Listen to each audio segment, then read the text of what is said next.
Hi, I'm Mark Jones, and this is the CMO Show. Mira-san, can you introduce yourself? I'm Naruhiko Mira. I'm General Manager at Casio Computer. I'm in charge of implementing marketing technologies. Thank you for joining me on the show. Tell me about the G-Shock, My G-Shock campaign and how you've been able to integrate manufacturing and your marketing systems. Right. So My G-Shock is a customized G-Shock. So you can customize 8 different parts of a G-Shock. So there could be like 10 billion combinations or something like that. So I involved in the project to, technically made it possible, both like at the front end and back end. Back end includes integrating with manufacturing systems, ERP, and everything. That's a lot of combinations. How complex is this project? It's super complex. So both in terms of front end, we need to show the clear, beautiful image according to the user's customization. So every time the part is picked, the image needs to be changed like dynamically. And also in the back end, we need to manage the inventory of each part. And also we need to send out manufacturing requests because it's custom made. So only one unique watch will be manufactured. It's amazing. So a unique Casio G-Shock watch of your very own, supported by an integrated marketing solution. Mm-hmm. I think the key here is creating a personalized product experience and supporting that with a personalized marketing experience. Yeah. So the products you can basically customize. You can change the color. You can pick your color for 8 different parts of G-Shock. And then that's all basically powered by Adobe solutions, both Creative Cloud and Experience Cloud.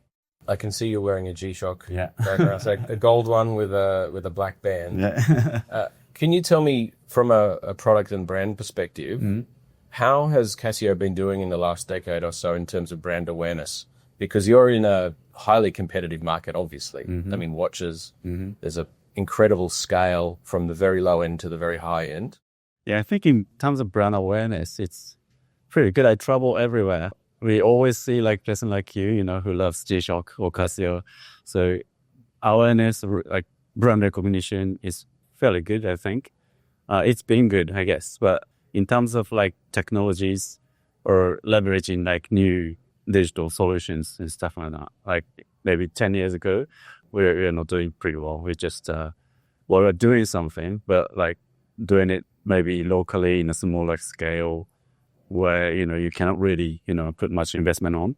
So what we have been trying to do in the past 5 years is really integrate everything. Like we have global platform now powered by Adobe. And now we have this economy of scale, things roll out quickly in one market to another, sharing best practices on all that. So we are pretty much improving operational efficiency, tech investment, and also we are now wanting to do more like a customer engagement on our digital platforms.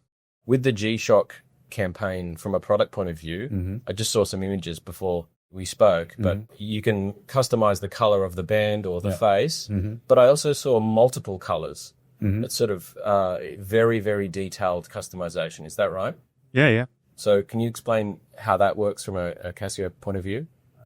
Yeah, so let's get to 8 different parts. So this is bezel and the face and also bands and these loops and stuff. Yes. And each of them have a different designs you can pick.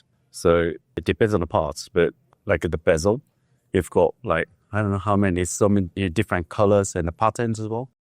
And I think we have like, how many?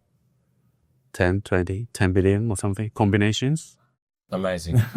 So in my mind, I'm thinking about like a Lego kit where you, from a manufacturing point of view, you produce, I don't know, 1 million red bands and 1 million white bands and so on, right? Is that sort of what happens? And then you just assemble it on the fly?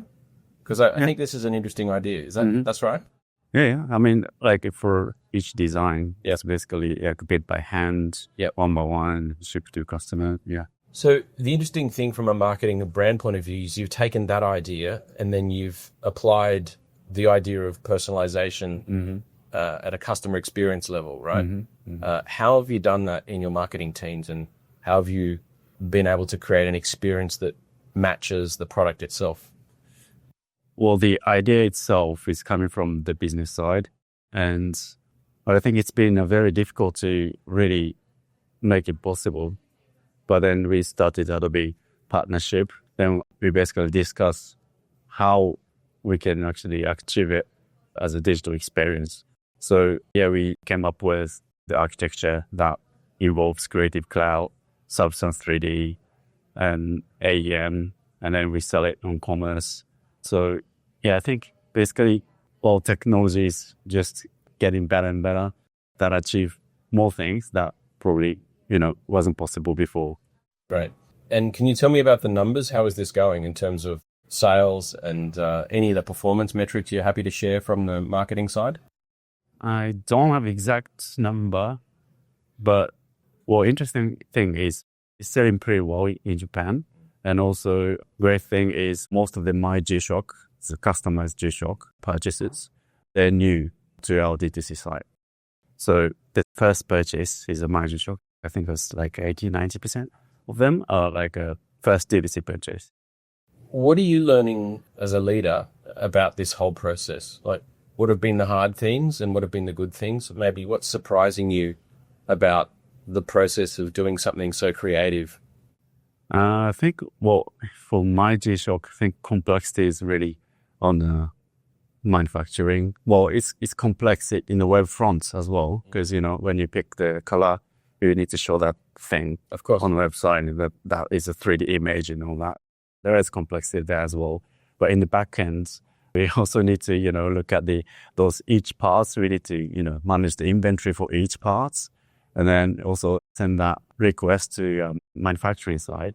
And that almost, never happens because there's a completely new thing. So you're teaching people, or you have to explain very clearly what you want.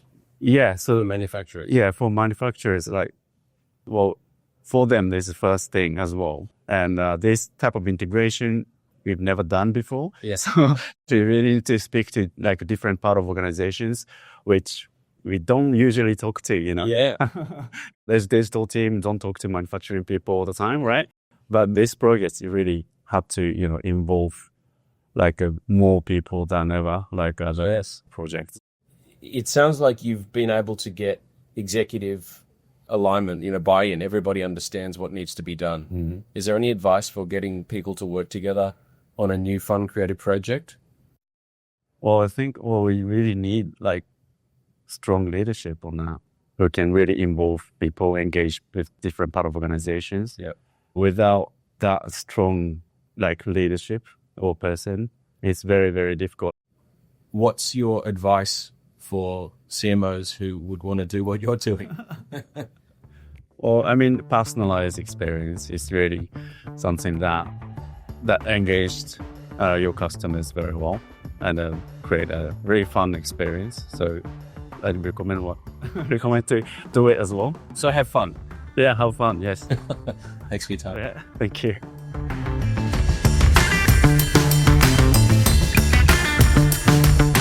The CMO Show is produced by Impact Institute in partnership with Adobe. Impact Institute is a professional services firm for purpose-led organisations. Our unique blend of impact consulting, brand storytelling and event services help our clients create meaningful change. Our executive producer is Ryan Newman, our producer is Pamela Obeid, and the show is engineered by Ed Chang and Daniel Ma. And a quick shout out to Adobe Experience Cloud, which gives digital businesses everything they need to design and deliver great customer experiences. Visit business.adobe.com to learn how Adobe can help transform your business.